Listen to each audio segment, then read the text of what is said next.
Greetings and welcome back to room 303 in our Talks with Walt, as we are calling our readings through the deathbed edition of Walt Whitman's Leaves of Grass. We turn now to a little poem, Assurances. This is poem number 7 of the 18 of Whispers of Heavenly Death Cluster.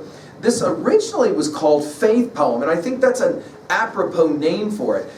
We said in an earlier lecture that it isn't always for Whitman about what you don't believe in, it's what you actually do believe in. And here we're going to get an affirmation of what it is that he believes in. Now, we've called Whitman an informed optimist, clearly from reading Whispers of Heavenly Death. We've seen some really sad, mournful, lugubrious kinds of offerings. Here, we're going to get a pretty hope-filled kind of offering. Now, our assumptions are that you've been with us at LearnStrong.net, down that left-hand side, Talks with Walt, our playlist, right from the very beginning, that you have as well engaged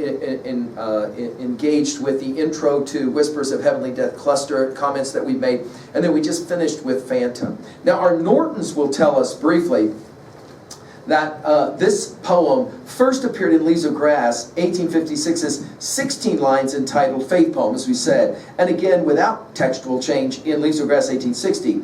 They're entitled number 7 among a Leaves of Grass cluster. In Leaves of Grass, 1867, pruned to 12 lines by exclusion of 4 declarations, it appeared with the present title in the new cluster, Songs Before Parting. Transferred in 1871 to the Whispers of Heavenly Death Cluster in Passage to India, where the present 12-line text resulted from the exclusion of 2 lines in favor of 2 then added. The essential purport of the poem remained unchanged. Now, it is interesting that only one time does assurances get used in all of Leaves of Grass, and it is here right now. I want to pay attention to the irony that this is a poem that's titled Assurances or Confidences, and yet it will, all of its lines, this anaphoria that we're going to study, 18 times the pronoun I gets used, but it's, notice, I do not doubt, I do not doubt, I do not doubt, which is kind of an interesting way to phrase this.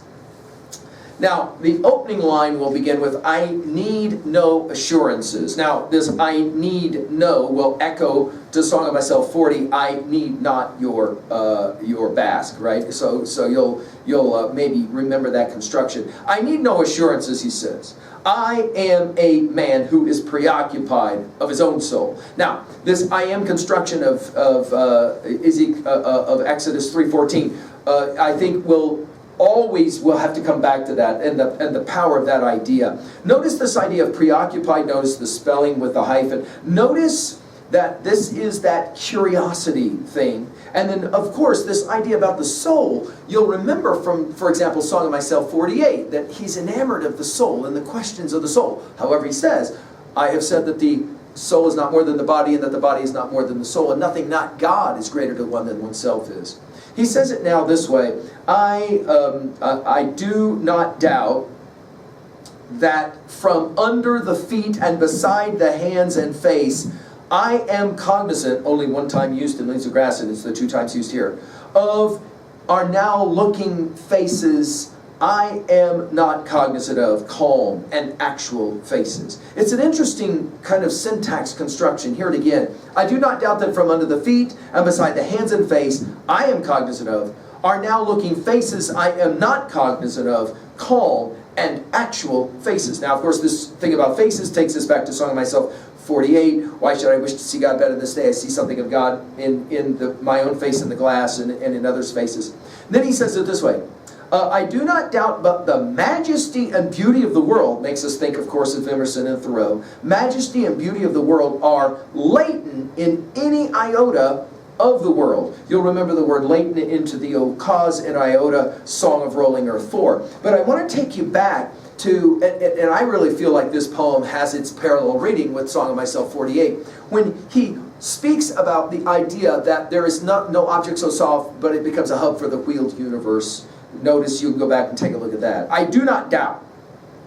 I am limitless. Song of Myself 46, never will be measured. And that the universes, back to Song of Myself 48, universes are limitless. You'll remember as well in Song of Myself, passage 5, limitless are leaves, right? Limitless in vain, I try to think how limitless. Now, this is again back to that preoccupied or curiosity Whitman loves to think, as Whitman the philosopher, about the kinds of questions which he cannot answer, and yet he's enamored of them. He's blown away by them. I do not doubt, he continues, that the orbs and the systems of orbs, we've commented on his love of science of his day, play their swift sports through the air on purpose, again back to Teleos, and that I shall one day be eligible to do as much as they, and more than they, and there's your whispers of heavenly death, right? And the promise that while I don't know everything now, there will come a moment in my future when I will begin to understand, right? I do not doubt that temporary affairs keep on and on millions of years. In other words, there's always more learning to be done, even, we would argue, generationally, right? Now this is again part of his theodicy about why did the war have to happen? So we could learn things. Because you can't learn really until you go through the fire of the Civil War. That's going to be his argument, right?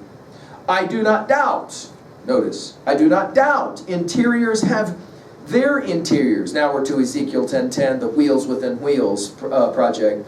And exteriors have their exteriors, and that the eyesight has another eyesight. Song of Myself 48, to glance with an eye as Joe a bean in its pod confounds the learning of all times, the way he says it there. And the hearing another hearing, and the voice another voice. Now, of course, this idea of hearing and the voice, all the way through Leaves of Grass has been emphasized. I do not doubt that the passionately wept deaths of young men are provided for. Now, of course, this is Song of Myself, passage 6. This idea of provided for takes us back to Song of the Open Road 14. It's provided in the essence of things. Keep that in your mind as you hear provided for over and over again, right? And that the deaths of young men and the deaths of little children are provided for.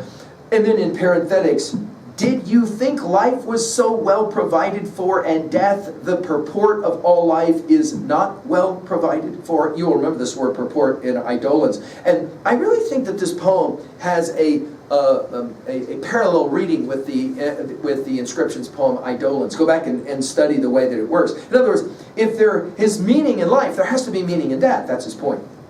I do not doubt that wrecks at sea, we've heard a lot about that in Leaves of Grass, no matter what the horrors of them, no matter whose wife, child, husband, father, lover, notice all 5, has gone down, are provided for to the minutest points. In other words, here's his theodicy again. Yes, of course, terrible things happen to people who get on boats and sail away, especially in Whitman's time. And yet, something about all of that is provided for. It's necessary. It is somehow, can we say, useful as a theodicy. Again, don't ask why it happened to us, but rather why did it happen for us. I do not doubt, now he's going to finish the poem, that whatever can possibly happen anywhere at any time is provided for in the inherences of things. Only use of inherences is here. And of course it takes us back, again, to Song of the Open Road 14. It's provided in the essence of things.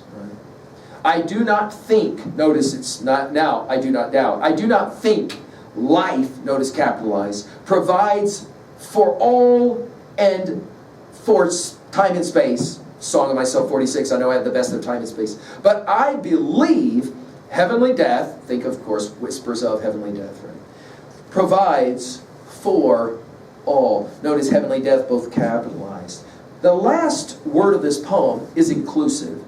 And what is the argument at 2a? Well, I think he's arguing that the key to a happy life is assurance or confidence in what one believes, especially about life and death, no doubt. At 2b, I love this anaphoria. I love this repetition of I do not doubt, I do not doubt.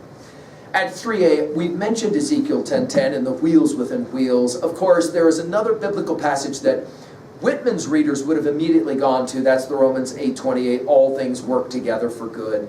Again, this idea of the optimism, the informed optimism. I like to think of Emerson's circles. We've given a full lecture on it at learnstrong.net. Run that one to ground if you're so inclined.